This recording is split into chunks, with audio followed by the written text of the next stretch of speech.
আসসালামু আলাইকুম। চলুন 1 মিনিট ভাবি নিজের জন্য।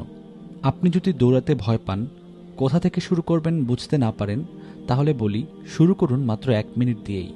হ্যাঁ, হয়তো 1 মিনিটে মিরাকল হবে না, কিন্তু এই 1 মিনিটই হতে পারে বদলে যাওয়ার শুরু। প্রথম পা ফেললেই শুরু হয় গতির গল্প। গবেষণা বলছে প্রতিদিন মাত্র 5 থেকে 10 মিনিট দৌড়ালে হৃদরোগে মৃত্যুর ঝুঁকি কমে প্রায় 45%। আয়ু বেড়ে যায় গড়ে 3 বছর। এই ছোট্ট অভ্যাসে হৃৎপিণ্ড আরও শক্তিশালী হয়, মস্তিষ্কে তৈরি হয় হ্যাপি হরমোন, যা মন ভালো রাখে। ঘামের সাথে শরীর থেকে বেরিয়ে যায় বিষাক্ত পদার্থগুলো। ঘুম হয় ভালো, চিন্তা হয় পরিষ্কার, পেশি এবং হাড় আরও শক্তিশালী হয়ে ওঠে। এটি শুধু শরীর গড়ার কথা নয়, এটি নিজেকে গড়ার একটা যাত্রা।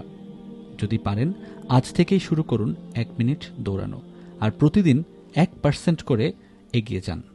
সফলতা দৌড়ের শেষে নয়, সে শুরু হয় প্রথম পা ফেলেই।